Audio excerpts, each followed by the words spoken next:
This is like teaching English grammar, isn't it? Have you thought about English grammar? Some is used in positive sentence, any is used in negative. Oh, it depends. Frankly speaking, it's not windy today. Well, I come from New Zealand, as I say, it's windy. It's like, oh, that's windy, because it's windy every day. As you say, it's not windy.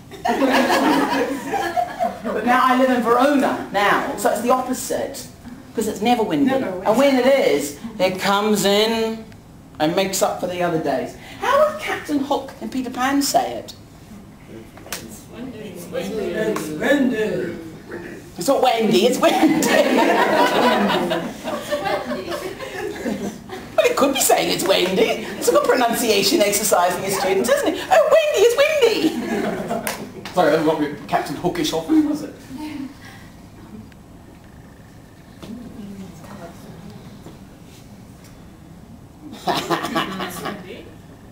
I'm afraid it's windy.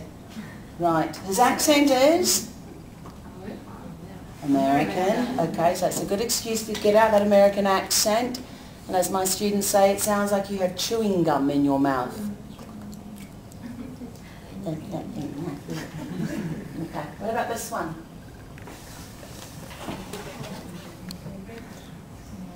And she's a little bit dead. If you remember, she came back as a ghost. Okay, so she's not going to go, it's windy. She's going to be, it's windy. Oh, that was good. Oh, I like that one. Well done. What about this one? It's windy. I'm afraid. You are fantastic. Did you see what she did? She went into the Mary Poppins pose. That was just lovely, because your students do. I find that when I do things like that, obviously with characters the students know, they instantly take the position as well. You don't sit there as Jane Eyre, you tend to sit up. Yes. She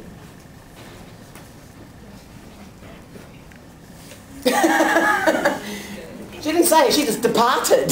She just left, remember? Like, Windy, gone.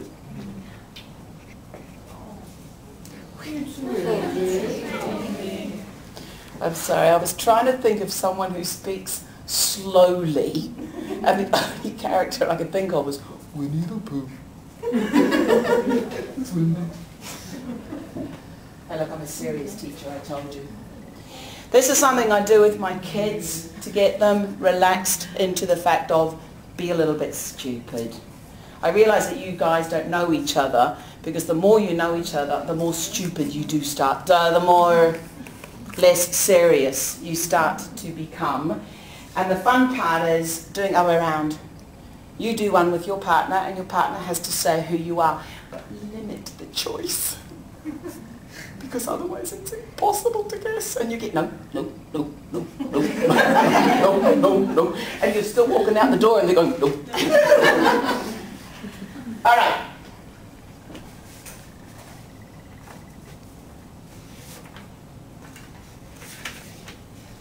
True?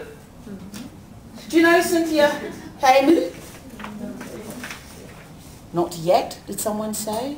Good, I like it. Good. Because she wrote this, and I kind of like this.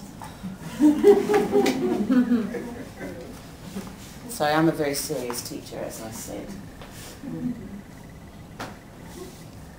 Did you know this? If you didn't, now you do. You have a good excuse to prepare your students for March the 27th and perform something. You have enough time to prepare. What's it now? Some time. I'm an English teacher, not a maths teacher.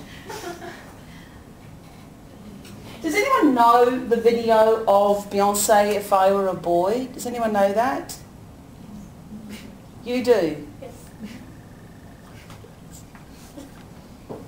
2. Oh, we have an advance. 3. Do you know who Beyonce is? Let's start off with the beginning. Yeah. Let's check. Because role-playing is something that we do right from the very, very beginning.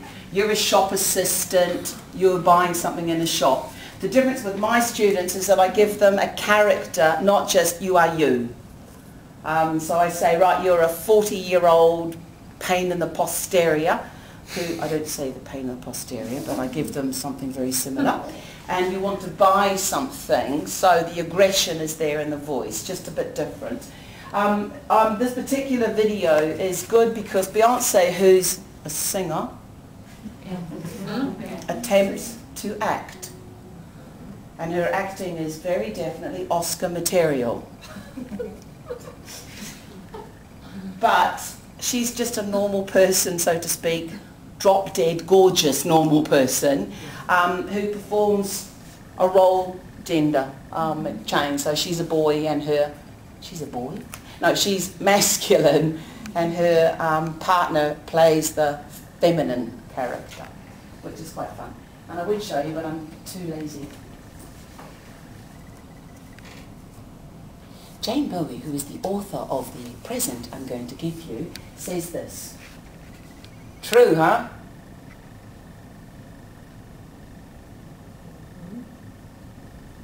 This is true in drama because of enunciation. If students are not pronouncing the words or enouncing the words correctly, you get a response that's not correct, which is why I script things with my students in the beginning, because there's nothing worse. My students have the Tuesday and Thursday problem. Do you have problems with that? So, role play, meeting a friend, see you on Tuesday, I'm busy, can we do Friday? Because I'm playing tennis on Thursday. Okay. Now,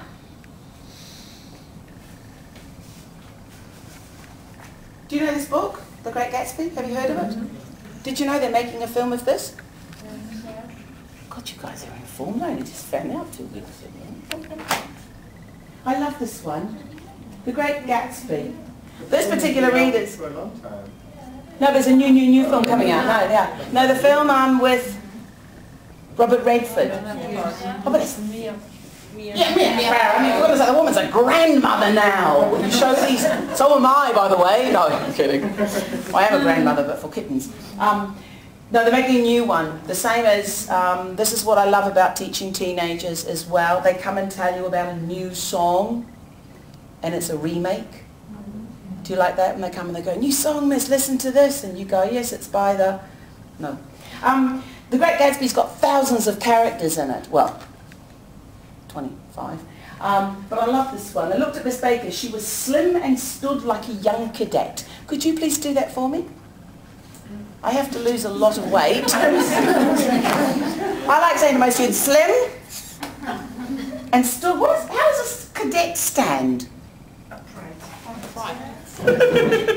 Thank you. Your feet are together. Exactly. Stand like a cadet. What's a cadet? Oh, cadet.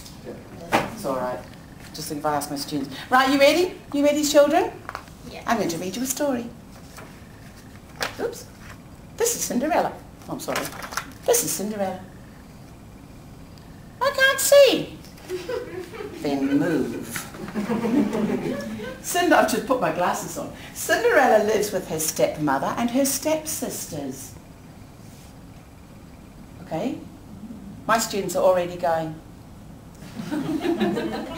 what is that? Poor Cinderella. She does all the housework, but her sisters never do anything. Are you ready to perform, little students? She has to dust.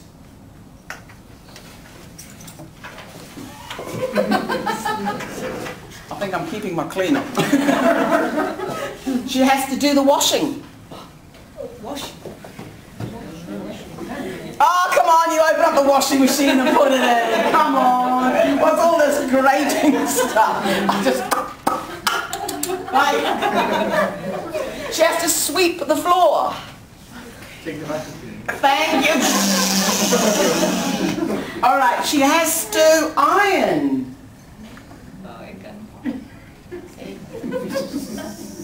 Now we've got the ironing under the table bit, you didn't see that one. And you seriously all do this when you're ironing? Are you like the people in films that drive? Yes, I was the same the other day, we're driving along. There aren't more accidents than these television programs. She has to wash dishes. Go on, how many of you got a dishwasher? Thank you. Yeah, poor Cinderella. She has to wash the floor. I know that one you have to. Okay. No, I love doing this because as I do with you, I do with my own kids, because the dishwasher, my kids, I've got primary school, wash the dishes. Mum does. And she has to do the washing. Mum does. When you say, what do you do? What did you read? Play computer games. Which is why what you're doing when you're doing drama at this level, it's quite interesting to see them wash the dishes. Do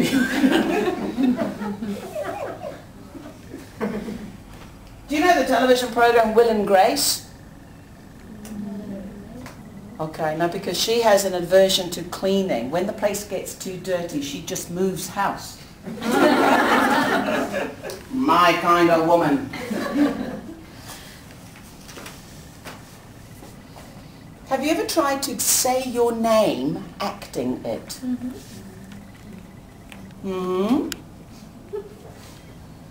Could you? Could you introduce yourself to your students by an action?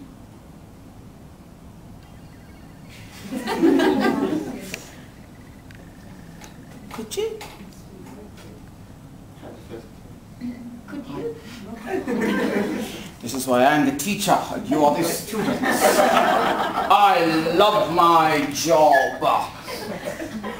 Now Tracey hasn't got her glasses on. No, I have a list here where, oh in fact I've got it in the other book, where you have to sit or stand according to the word that I say. And I started off with, does anyone know the song My Bonnie Lives Over the Ocean? My Bonnie lives over the ocean, my Bonnie lives over the sea, my Bonnie lies over the ocean, or bring back my Bonnie to me. Every word that begins with B, I want you to sit or stand. But of course the problem is, bring back my Bonnie to me. Oh. But it's just to get them a little bit more moving, because otherwise students do what you're doing.